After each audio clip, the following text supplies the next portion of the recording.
ناظرین کرام السلام علیکم۔ آج ہم آپ کے لیے حکایت سعدی میں ایک اور دلچسپ حکایت لے کر آئے ہیں اور امید کرتے ہیں کہ آپ سبھی کو بہت پسند آئے گی، اور ویڈیو پسند آنے کی صورت میں چینل کو لائک اور سبسکرائب کرنا مت بھولیے گا۔ حاتم طائی اور شاہ روم۔ ملک یمن میں ایک قبیلہ طے آباد تھا جس کا سردار حاتم طائی تھا، جو اپنی سخاوت میں بے مثل تھا۔ حاتم طائی کے پاس ایک بہترین عربی نسل گھوڑا تھا جو اپنی خوبصورتی اور تیز رفتاری میں بے مثل تھا۔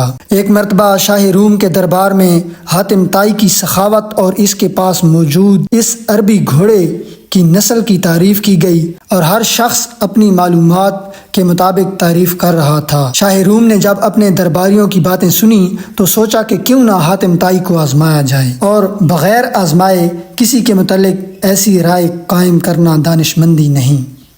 شاہ روم نے اپنے درباریوں سے کہا کہ میں چاہتا ہوں کہ تم میں سے کچھ لوگ حاتم طائی کے پاس جائیں اور اس سے وہ گھوڑا طلب کریں۔ اگر حاتم طائی انہیں وہ گھوڑا دے دے تو وہ تعریف کے لائق ہے، اور جو کچھ اس کے متعلق مشہور ہے وہ درست ہے۔ اگر اس نے وہ گھوڑا نہ دیا تو پھر جو کچھ اس کے متعلق مشہور ہے وہ غلط ہے اور ریا پر مبنی ہے۔ درباریوں نے بادشاہ کی رائے کو اہمیت دی، اور پھر وزیر اعظم کی قیادت میں کچھ لوگوں کا وفد حاتم طائی کے پاس پہنچا۔ جس وقت یہ وفد حاتم طائی کے پاس پہنچا اس وقت رات ہو رہی تھی۔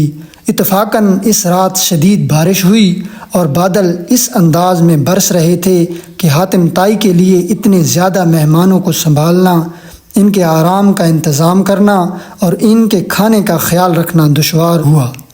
بہرحال حاتم طائی نے مہمانوں کو بھنا ہوا گوشت کھلایا اور انہیں نرم و آرام دہ بستروں پر لٹایا۔ صبح ہوئی تو وزیر اعظم نے دوران گفتگو اپنے آنے کا مقصد بیان کیا اور حاتم طائی سے وہ گھوڑا مانگا جس کی شہرت عام تھی۔ حاتم طائی نے جب وزیر اعظم کی بات سنی تو کہنے لگا کہ اب افسوس کے سوا کیا کیا جا سکتا ہے کہ وہ گھوڑا اب اس دنیا میں نہیں رہا۔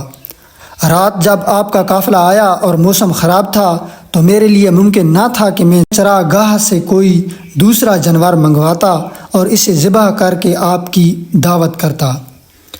اس وقت گھر میں میرے پاس وہی گھوڑا موجود تھا، میں نے اسے ذبح کروا دیا، اور مجھے یہ ہرگز گوارا نہ تھا کہ میرے مہمان بھوکے سوئیں۔ وزیر اعظم نے حاتم طائی کی بات سنی تو کہنے لگا کہ آپ کی جتنی تعریف ہم نے سنی، آپ بلا شبہ اس تعریف سے زیادہ کے حقدار ہیں۔ پھر جب اس وفد نے واپس جا کر شاہ روم کو اس واقعہ سے آگاہ کیا تو اس نے کہا حاتم طائی واقعی تعریف کا حق رکھتا ہے۔